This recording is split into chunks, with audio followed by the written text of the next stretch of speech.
En manchette ce soir, le projet minier Orne 5 soulève des inquiétudes. Pression sociale et environnementale, voici les craintes des 200 personnes réunies hier soir à Rouyn-Noranda. On avait déjà commencé à travailler, mais là, on se sent avec un mandat clair de faire partie de la solution. Val-d'Or vend 11 terrains pour la construction de logements. Et le recrutement à l'international à la rescousse d'entreprises de la région. On leur offre un nouvel outil avec une meilleure visibilité, un meilleur positionnement.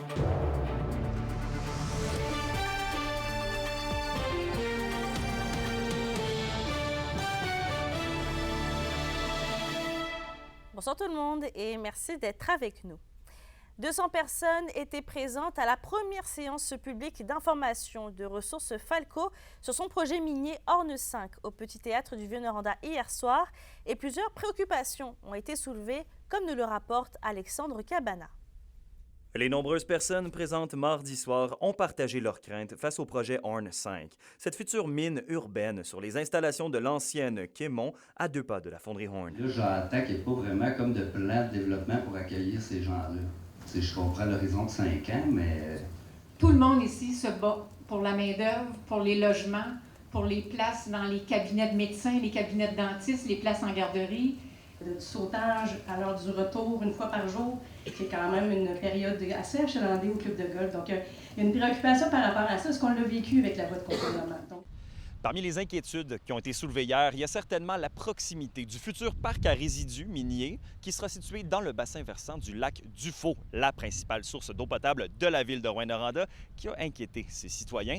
Il y aura aussi la question de l'activité sismique qui deviendra quotidienne aux heures de pointe. Et si on combine la proximité de la future mine avec la fonderie Horn et l'activité sismique, c'est certainement quelque chose qui a amené son lot de questions également. On sait que la ville de Rouyn-Noranda est saturée là, à sa capacité d'offrir des logements et des services publics à sa population. Les gens craignent un afflux massif de centaines, voire de près d'1 millier de travailleurs additionnels, selon ce que la compagnie nous a informé ce soir. La compagnie n'a pris aucun engagement à ce sujet, outre la possibilité d'y réfléchir, ce qui n'a pas satisfait les gens dans la salle. Mais pour Ressources Falco, la soirée avait aussi pour objectif d'en faire apprendre davantage sur son projet et de rassurer la population. L'entreprise entend d'ailleurs faire tout en son pouvoir pour être un bon voisin. C'était une longue soirée, mais moi, en tout cas, j'étais très contente de voir beaucoup de monde. Il y avait beaucoup de participants. C'était encourageant de voir que les gens se mobilisaient pour venir s'informer sur le projet. J'ai trouvé que les gens avaient des questions extrêmement pertinentes. Ils nous ont fait réfléchir, penser un peu plus loin. Ils ont soulevé des enjeux de la pression qui existe, des enjeux sur le logement, sur la main-d'œuvre, sur les services. Je pense qu'on est sorti de là. On avait déjà commencé à travailler, mais là, on se sent avec un mandat clair de faire partie de la solution. Aux yeux des citoyens rassemblés hier et aux yeux de Ressources Falco, d'ailleurs, le BAP devra produire un examen public en bonne et due forme d'ici à ce que la mine ne débute sa production commerciale en 2029. Alexandre Cabana, RNC Nouvelles, à Rouyn-Noranda. La ville de Val-d'Or a confirmé la vente de 11 terrains d'immeubles multilogements sur la rue Giguère. Les terrains ont été vendus à 7 promoteurs différents qui vont construire des bâtiments entre le boulevard Forêt et la rue du Chêne. L'administration Brindamour souhaite que l'ajout de ces immeubles puisse aider à la crise du logement qui frappe actuellement le Québec. Et on rappelle que Val-d'Or a le plus faible taux d'inoccupation de la région et se chiffre à 0,4 %. Bien, ça va remplir en partie l'objectif. Hein?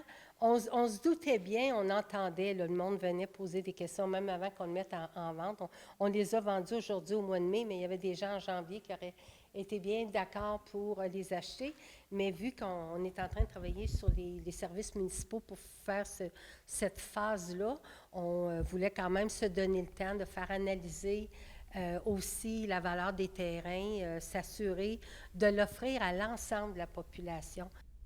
Parlons logement, puisque la ministre responsable de l'Habitation du Québec dépose aujourd'hui un projet de loi concernant les évictions. France-Hélène Duranceau souhaite limiter les expulsions des locataires et renforcer la protection des aînés.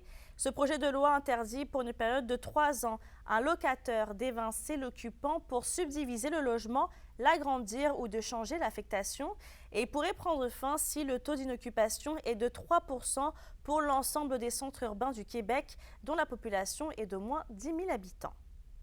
Ça nous indique que la lutte finit par porter fruit parfois. C'est sûr que le moratoire, c'est vraiment mieux. C'est plus près de ce qu'on aurait demandé. Là, comme je disais, c'est qu'on déplore un peu qu'il n'y ait rien qui a été fait pour les reprises de logement. C'est souvent un stratagème que les propriétaires utilisent.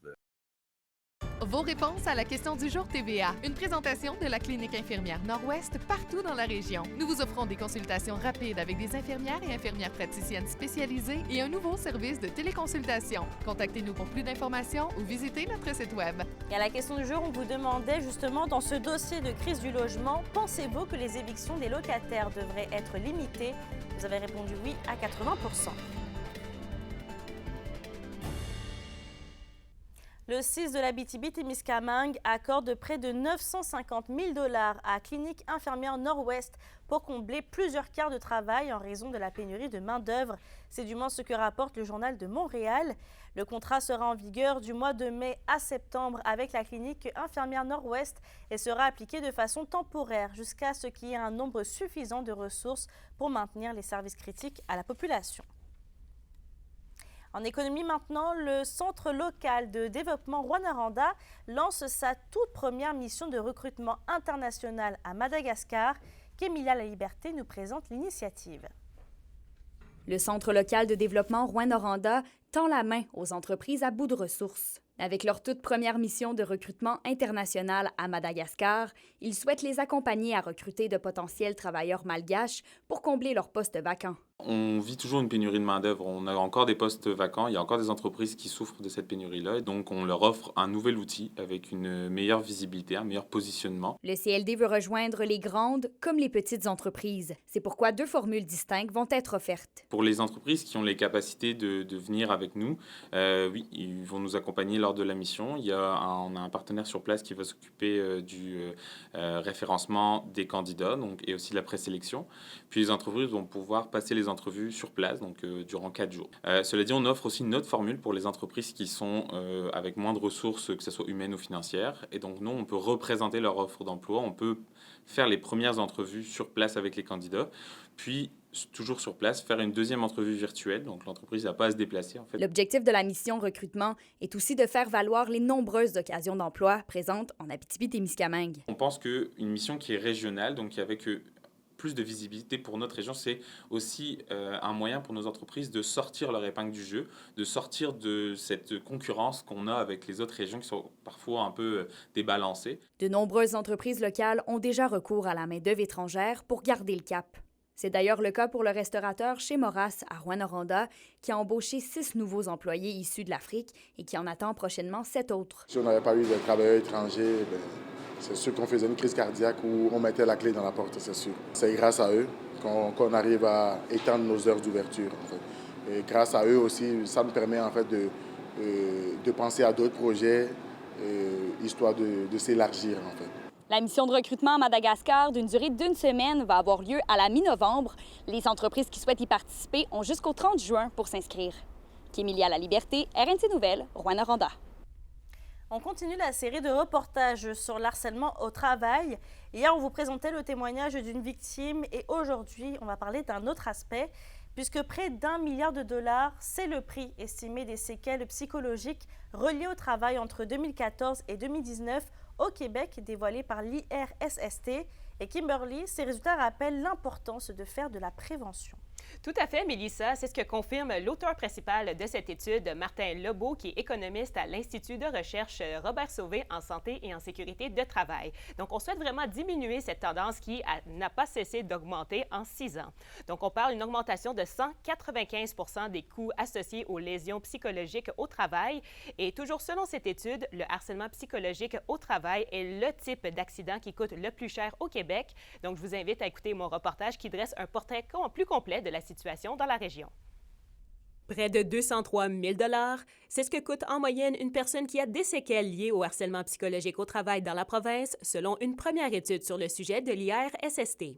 Pour l'instant, le processus des plaintes est difficile pour les victimes, selon cette résidente de Val-d'Or qui a dû se battre pendant plusieurs années pour gagner sa cause en lien avec le harcèlement au travail. Des avis d'un avocat, ça m'a énormément aidé parce que tous mes papiers que j'ai créés pour la CNSST, puis ma démarche pour la Cour, c'est tout moi qui les ai créés. Mon papier a peut-être été un petit peu plus professionnel. Toujours selon cette étude, les femmes au-dessus de 55 ans sont les plus affectées par ce type d'accident. Selon Danielle, il y a tout de même plusieurs organismes et organisations qui lui ont aidé à tenir bon pendant ces épreuves. Moi, il a fallu quand même que je me promène d'un organisme à l'autre, que ce soit avec l'IVAC, que ce soit la CAVAC, que ce soit l'hôpital de Val-d'Or, que ce soit l'hôpital de Malartic, même le CLLC que j'ai été obligée en 2022 à être suivie en urgence.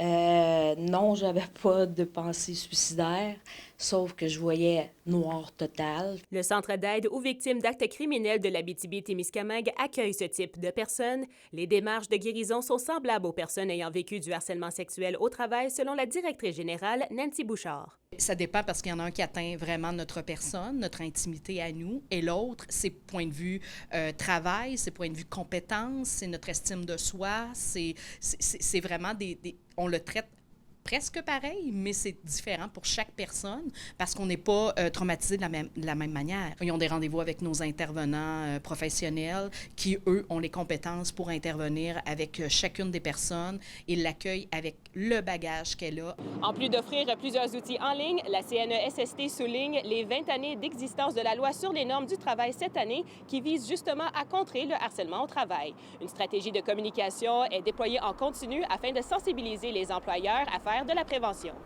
Kimberly Hall, RNT Nouvelles, Rouyn-Noranda. Quel est l'avenir de la mine Westwood d'Iam Gold à Pressac? Yvon Moreau dresse un portrait pour les 10 prochaines années avec le directeur général Luc Jonca. Est-ce que ce sont les derniers souffles de Westwood? Parce qu'elle est là depuis 10 ans, elle était là auparavant. Est-ce que la durée de vie elle pourrait se terminer? Donc, on a en ce moment un plan minier qui supporte au moins 10 ans de production active de ce qui est connu aujourd'hui. Donc, on a des forages suffisamment de fait pour mais qui nous donnent un confort de 10 ans de minage. Maintenant, on continue d'être curieux, puis le but à chaque année, c'est de renouveler ces réserves-là. Donc, si on mine 100 000 onces d'or cette année, on va vouloir ajouter 100 000 onces d'or dans nos réserves pour combler l'écart. Puis, ça aussi, on est sur la bonne route. En fait, on devrait avoir des nouvelles réserves publiées en Q3 ou Q4 de cette année. On croit que ça va être très positif. Et, il y a les nouvelles technologies qui font que l'industrie minière est capable d'aller en chercher davantage constamment. Est-ce que vous comptez là-dessus aussi pour avoir des façons d'aller chercher des réserves supplémentaires, le développement des technologies? On est très, très ouvert à l'amélioration continue. Chez nous, notre principal défi dans les 3 dernières années, c'était de prendre le contrôle sur le massif rocheux, s'assurer qu'il n'y a plus d'effondrement ou plus d'impact négatif dû aux effondrements. Donc, toute notre énergie a été mise sur le côté géotechnique de la mine. Maintenant, on a une stabilité. On vit une belle stabilité au niveau du comportement de la roche. Là, ça ouvre beaucoup d'espoir qu'on va commencer à faire de l'amélioration continue. Donc, je crois qu'on est juste au début de notre histoire d'amélioration continue à la mine Westwood. Mon succès, combien d'employés maintenant? On frôle les 700, on dépasse les 700 personnes en incluant les entrepreneurs. Donc, on a quand même 2 opérations minières en ce moment. On parle de la mine à ciel ouvert Grand-Duc et la mine Westwood en souterrain. Et une usine aussi qui fait 3000 tonnes par jour en moyenne.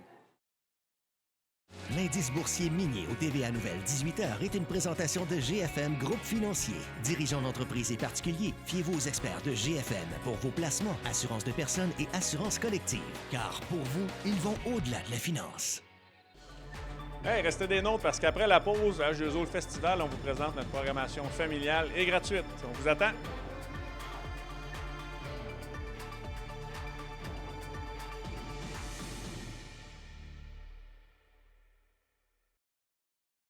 Les SADC de l'Abitibi-Témiscamingue et du nord du Québec vous présentent la bonne nouvelle économique TVA. La première édition du Festimontal qui s'est déroulée à Matagami du 6 au 9 mai dernier a été un succès. C'est sous le thème S'accepter qu'étaient organisées différentes activités pour toute la population avec la tenue d'un kiosque, une conférence virtuelle ainsi qu'une soirée quiz qui a réuni 31 participants. Une collation a été servie dans les écoles à 193 élèves qui ont pu y découvrir un message positif. Les SADC, partenaires de l'économie de la région.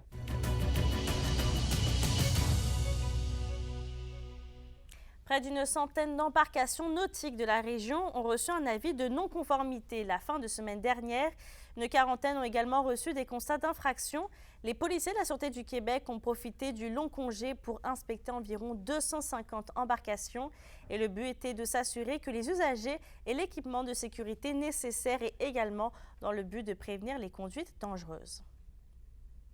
Alors que la pêche bat son plein depuis maintenant quelques jours sur les plans d'eau de l'Abitibi-Témiscamingue, le ministère de la Faune s'affaire à même les sites de frais à comprendre le cycle de reproduction des dorés jaunes pour mieux protéger l'espèce. Anthony Dallaire. Il ne faut surtout pas être touché, pas les déranger, faites seulement les regarder. Une mise en garde qui prend tout son sens lorsqu'on sait que moins de 1 des 60 000 œufs produits en moyenne par les femelles dorées survivront aux intempéries. Le doré ou les meuniers ont besoin, c'est d'une eau qui est suffisamment oxygénée. Donc, on a besoin d'un bon débit d'eau, puis une oxygène qui est suffisante, avec un substrat aussi qui est soit de pierre ou de gravier là, pour que les œufs puissent survivre et se développer en pleine santé. La fraie débute généralement à la fonte des glaces en début mai lorsque la température de l'eau avoisine le 5,5 degrés Celsius et dure environ une semaine. Une fois pondue, l'incubation peut durer de 10 à 18 jours. Les larves prennent ensuite environ 4 mois à atteindre un stade adulte. Dans les dernières semaines, là, on a fait des visites de frayeurs pour essayer d'observer des géniteurs pendant la période de reproduction. Puis on a également fait des suivis post-frais. On va faire de l'échantillonnage pour essayer de voir si on est capable de capturer des œufs là, de poissons pour confirmer les frayeurs. Donc le filet qu'on a ici, il y a un moriage adapté pour réussir à aller capter les œufs qu'on va faire lever à l'aide du râteau. Dans le filet, ça va être des œufs un petit peu dispersés. Donc, ce ne sera pas des grappes. Un travail plus qu'essentiel pour Martin Bélanger et son équipe. Que ce soit des lacs qui sont en difficulté puis qu'on veut faire des programmes de réintroduction ou d'ensemencement de dorés. D'autres fois, c'est vraiment pour protéger ces sites-là qui sont des sites vraiment d'importance capitale pour l'espèce, pour la conservation de l'espèce. Donc, à ce moment-là, quand on est capable de les localiser, on est mieux capable de les protéger pour la conservation de l'espèce. À Rouyn-Noranda, le lac du Faux est un bon exemple de lieu jugé préoccupant. Possiblement en raison de la destruction d'endroits de reproduction ou de surpêche, il affiche un taux de mortalité de 55 % alors qu'un lac en bon état se chiffre aux environs de 30 %. Si vous capturez des géniteurs dont les produits sexuels s'écoulent du doré seulement qu'en le prenant pour le décrocher, bien, essayez peut-être de quitter cet endroit-là parce que ça veut dire qu'à proximité, il y a un site de reproduction. Anthony Dallaire, RNC Nouvelles, Rouyn-Noranda. La chronique culturelle vous est présentée par Bruno et Jasmin Leclerc, denturologistes. Des cliniques à la fine pointe de la technologie pour vous servir à La Sarre et à Amos. Stéphanie, c'est aujourd'hui qu'a lieu le dévoilement de la programmation familiale du festival H2O. Et on a eu droit, Mélissa, à un beau lancement ce midi. Question de découvrir la totalité de la programmation familiale qui va se dérouler du 11 au 14 juillet prochain à Amos. Préparez-vous à en avoir pour votre argent, surtout que la majorité des activités sont gratuites. L'organisation a décidé de faire les choses en grand pour vous offrir une très belle variété. Voici ce qui vous attend. On a les Titans 5D qui revient. C'est un module cinéma mobile qui... Le 5D dit on abuse des 5 sens. C'est pas on abuse, mais on fait profiter les gens des 5 sens. Il va y avoir laser tag, il va y avoir les essais nautiques, les pontons musicaux qui reviennent, planche à pagaie avec soupe pâté. On ajoute, oui, ma directrice générale va me chicaner, on a l'espace gourmand, musicaux. Ce que c'est, on prend une partie du site au parc récréatique, donc les nouveaux arrivants à Amos qui veulent faire découvrir leur culture. Notre deuxième site, la zone Challenge Construction VX là, au centre récréatif d'Amos, au centre sportif, pardon, je m'excuse. Encore là, on bloque la rue en possession.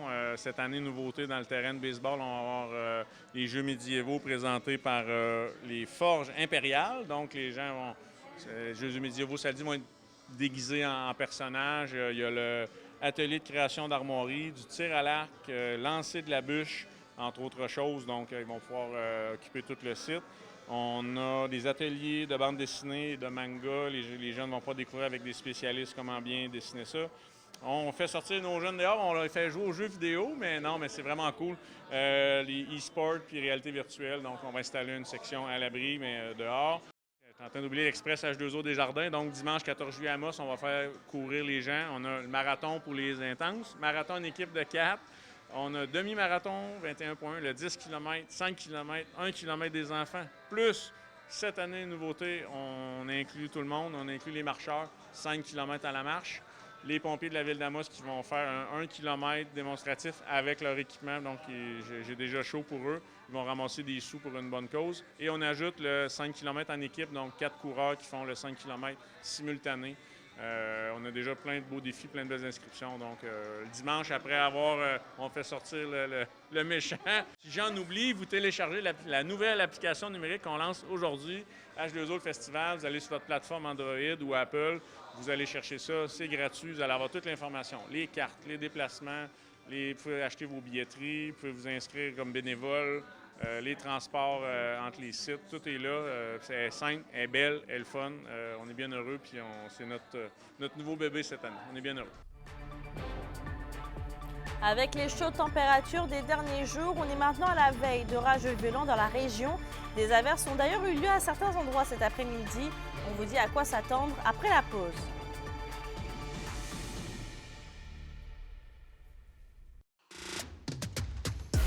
Les sports vous sont présentés par Thibaut GM, votre concessionnaire de confiance à Rouyn-Noranda, là où qualité et choix se rencontrent. Deux skis font partie des lauréats des récompenses de la Ligue canadienne de hockey. Il s'agit de l'attaquant Antonin Véro et du gardien de but William Rousseau, qui ont tous les deux offert d'impressionnantes performances au courant de la dernière saison. Les gagnants seront annoncés lors d'une cérémonie pour les lauréats de la LCH le samedi 1er juin au Michigan. La météo, une présentation de Nicoloto de la Sarre, la capitale du pick-up. Vous y trouverez toujours le meilleur choix, toujours le meilleur prix. Et à la météo Stéphanie, un avertissement de veille d'orage violent est en vigueur. Oui, ça risque de brasser en Abitibi et au Témiscamingue avec les orages qui s'amènent tôt en soirée. Pour l'ensemble des secteurs, Mélissa, on a quand même un minimum de 13 degrés pour ce soir et cette nuit. Demain, alternance de soleil et de nuages avec 30 de probabilité d'averse tard en après-midi. Pour l'Abitibi, avec un maximum de 23 degrés. Pour le Témiscamingue, c'est généralement ensoleillé. On parle de maximum de 22 degrés. Et un aperçu maintenant pour vendredi. Des nuages en Abitibi avec 40 de probabilité d'averse, un maximum de 15 degrés. Et au Témiscamingue, alternance de soleil et de nuages avec un maximum de 15 degrés également. Donc, si vous aimez les orages et les éclairs, profitez du spectacle ce soir. Merci Stéphanie.